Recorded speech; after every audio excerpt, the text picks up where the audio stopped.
morning, students. Children, let us do an exercise from your textbook, and it is question number F, hot questions, page number 89. Now, what is hot questions? Where you have to think and answer. They are not mentioned in your textbook or not given you as a written answer, but you have to think, you have to use your thinking skill and find out the answers. I hope after reading the question, you will be able to give the answer or note down the answer. Let us discuss these two questions which are given here in think and answer. What disadvantage would you face if your backbone is made up of just one long bone? Children, your backbone or your spinal cord, you know, they are made up of how many bones?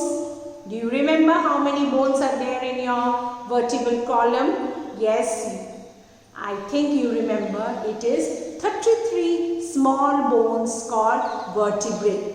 You should know the spelling of vertebrae, V-E-R-T-E-B-R-A-E, and there are 33 small bones called vertebrae which form the vertebral column. Because there are 33 bones, children, you can bend forward, sideways, this way, you can backwards, you can do all sort of movement. Now, had it been only one long bone, what do you think? Would you have been able to move your backbone and stoop down, or sideways you turn, or you backwards you bend? Was it possible if there is only one bone, one long bone in the backbone? Are you able to do all these movement? No. So they are asking, what disadvantage would you face if your backbone is made up of only one bone instead of 33 small bones? And the answer is, if the backbone was made up of just one long bone, we would not be able to bend or turn in any direction,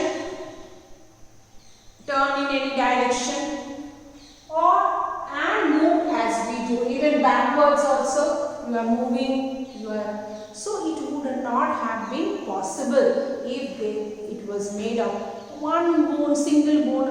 The bone cannot move, isn't it? When the bones move, when there is a joint, when two bones meet at one place, there is a joint. That joint we are able to move. Can we move this part? This part we have one single bone, so we cannot move. But where the two bones meet in one place or meet here, we can move our joints.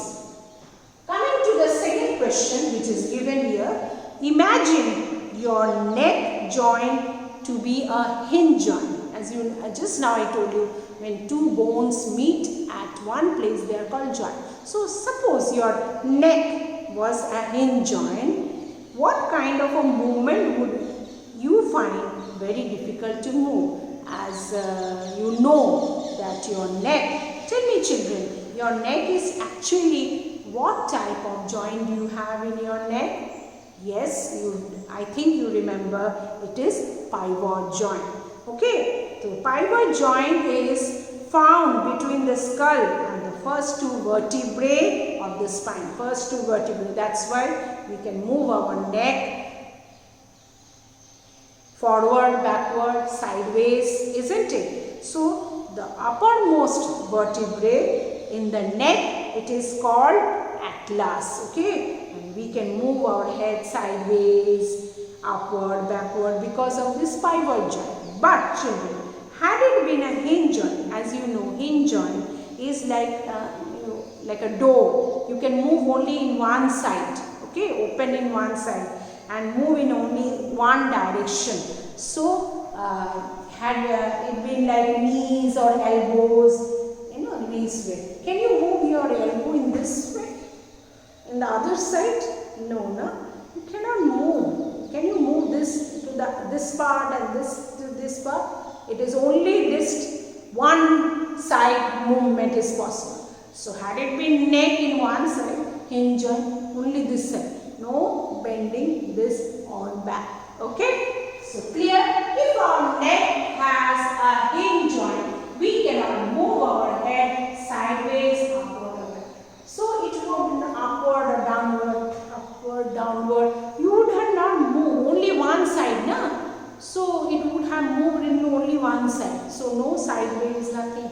Like I told you, your elbow, your knees, they move in one side. Can you move the knees in the other side or this side? That's right, because it is hinge joint. And neck, we have, the neck is our pivot joint. Okay, so that's why all type of movements are possible. So these are the answers of your hot questions. So you write it. If the backbone was made up of just one long bone, we would not be able to bend or turn in any direction and move as we do. And number 2, if our neck has a hinge joint, we can move our head sideways, upward and downward. So this is the answer of the think and answer. Thank you, children.